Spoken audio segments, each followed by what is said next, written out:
Les jolies colonies de vacances. Merci papa, merci maman. Tu te rappelles de cette chanson? C'est une chanson de Pierre Perret. Pierre Perret, il dit bah, les jolies colonies de vacances, merci papa, merci maman. Tous les ans, je voudrais que ça recommence. Aïe, aïe, oh. Eh bien écoute, moi je te parle de ça parce que, en fait, c'est le souvenir d'enfance comme ça que je me remémore. Et c'était à l'époque, je me rappelle, j'avais 4 ans et je bassinais tellement mes parents pour aller en colonie de vacances qu'un jour, ben, ils m'y ont envoyé. 4 ans, tu te rends compte, c'est vraiment très petit. Même. Je me demande quels parents aujourd'hui enverraient leur enfant à 4 ans en colonie de vacances. Et je sais pas, pourtant, à l'époque, c'est quand tu es petit comme ça, tu n'as pas toutes ces appréhensions, toutes ces peurs qui peuvent te venir par la suite, tu vois. Donc, ben, moi, j'y étais allé et finalement, ça a été une mauvaise expérience hein, parce que, bon, bien sûr qu'à 4 ans, il te manque ta mère, il te manque ta mère. Tous les soirs, je pleurais un peu, tout ça. Et bon, je ne m'en souviens pas beaucoup, tu vois. Moi, je ne me souviens pas de tous ces. Je me souviens de quelques souvenirs, mais vraiment très lointains. Et je pourrais même pas te raconter les vacances. Tout ce que je te raconte, c'est ce que mes parents ils m'ont raconté. Quoi. Que finalement, ça a été une mauvaise expérience. Mais bon, après, par la suite, ça m'a pas empêché, c'est ça qui est rigolo, de vouloir y retourner. Et tu vois, pourtant, c'est là où on devrait. C'est des moments où on devrait créer des amitiés, créer de la camaraderie, comme on dit, tout ça, autour de jeux, autour de ça. Et moi, finalement, je ne sais pas pourquoi je voulais y retourner. J'y suis retourné quelques fois, 5 6 fois quand même. Et à chaque fois, c'était un calvaire pour moi. Alors peut-être que déjà, je voulais me mettre, me donner un petit combat, tu vois, me surpasser, tout ça, je sais pas comment te dire, mais je voulais y retourner, mais les premiers moments, c'était vraiment un calvaire, hein, parce que c'était déjà dès le départ du bus. Dès le départ du bus, tu vois, on arrivait tous et à peine monté dans le bus, j'avais l'impression que déjà des amitiés se créaient, des copains, tatati, tatata.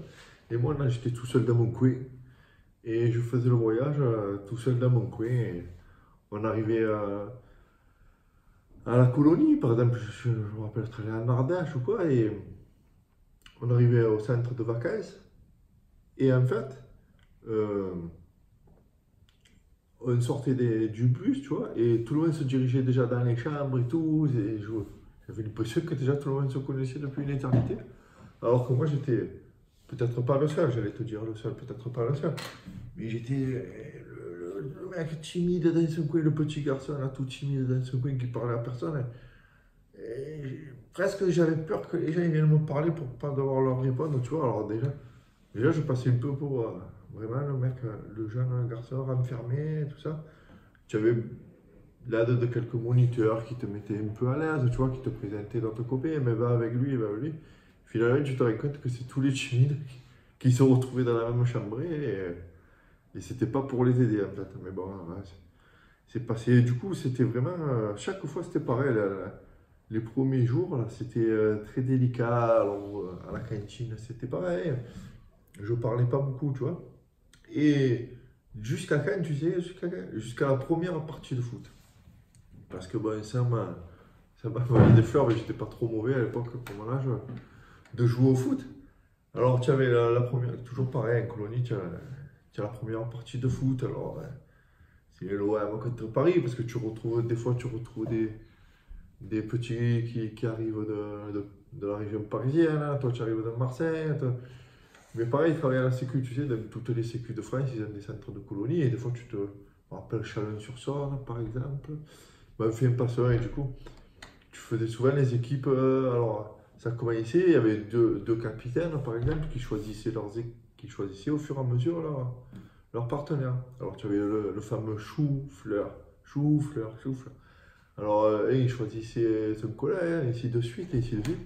Et moi, bien sûr, j'étais toujours dans les derniers choisis, parce que du coup, on était quelques-uns à se regarder comme des chiens de faïence, à savoir qui c'est comment être choisi. Et en fait, on était choisis.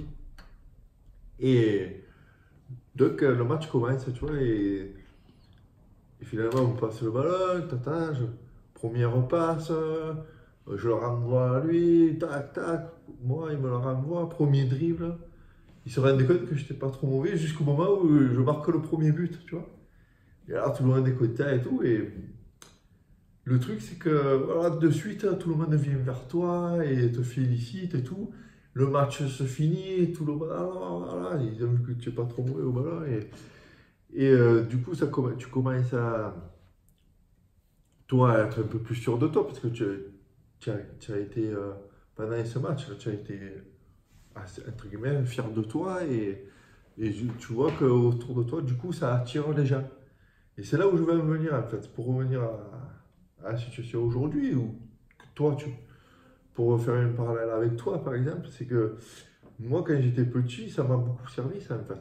C'est de voir que quand tu es compétent, quand tu es compétent, quand tu es expert, entre guillemets, dans une certaine activité, dans une certaine thématique, que ça peut être même dans un boulot, il faut jouer sur ses compétences.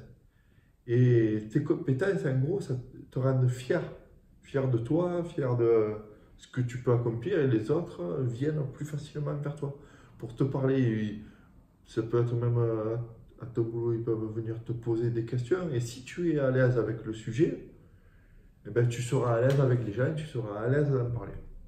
Et c'est pour ça finalement que tout au long de ta vie, c'est très important d'apprendre et de t'informer sur des sujets qui te plaisent, quoi, pour être au niveau de pouvoir, entre guillemets, l'enseigner, j'allais dire l'enseigner, mais plutôt au pouvoir d'en parler avec les gens, de maîtriser ton sujet, d'être à l'aise avec ce sujet. Et c'est quand tu seras à l'aise avec ce sujet, tu pourras en parler plus facilement aux gens, tu seras à l'aise avec ça. Et nous, dans notre timidité, en quelque sorte, c'est une bouée de sauvetage, ça. Tu te rends compte que être à l'aise avec un sujet, ça t'apporte des opportunités de rencontre, ça t'apporte des opportunités de montrer ta valeur vraiment, celle que tu caches depuis longtemps, depuis des années derrière cette timidité. Là, enfin, tu peux dévoiler ta valeur. Alors, comme quand moi j'étais petit, j'ai démontré la valeur du foot, les gens venaient plus facilement vers toi. Là, quand tu es grand, c'est pareil. Les gens vont venir plus facilement vers toi, que ce soit pour que tu les conseilles, que ce soit pour te féliciter de quelque chose. Même dans une simple discussion entre amis, tu vois, tu es toujours. D'un coup, tu as l'impression que quand tu connais les sujets, tu gonfles un peu tes pecs, tu vois, tu mets la tête un peu plus haute. Et ça t'aide vraiment après être plus à l'aise dans la vie de tous les jours. Ça. Des petits trucs comme ça t'apprennent après à devenir plus à l'aise parce que tu te rappelles ça. Moi, c'est un peu ça, c'est des souvenirs qui me font me rappeler, ah, alors là, quand tu es un peu plus fier là, tac, tac, tu te sens plus à l'aise, tu es fort dans une discipline, tu te sens plus à l'aise. Alors c'est bon pour moi, c'est bon sûrement pour toi. Tu peux réfléchir à ça. Déjà, réfléchis si tu as un sujet que tu connais parfaitement. Et rappelle-toi, est-ce que tu n'es pas plus à l'aise quand tu en parles, quand tu en parles autour d'un verre avec des amis, même professionnellement. Et ça, ben, ça peut te servir après de piston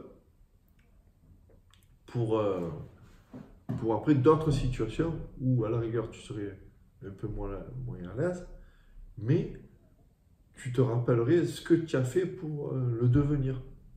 Donc c'est pour ça que finalement, apprendre toute sa vie, expérimenter toute sa vie, c'est très important pour ça. Premièrement, parce que ça te rendra plus à l'aise si tu connais le sujet. Et deuxièmement, comme on en parlait déjà, c'est quand même, tu te mets de nouveau dans une situation de, d'apprendre de nouvelles choses, de sortir d'une zone de confort où tu pourrais stagner. Là, au contraire, tu évolues.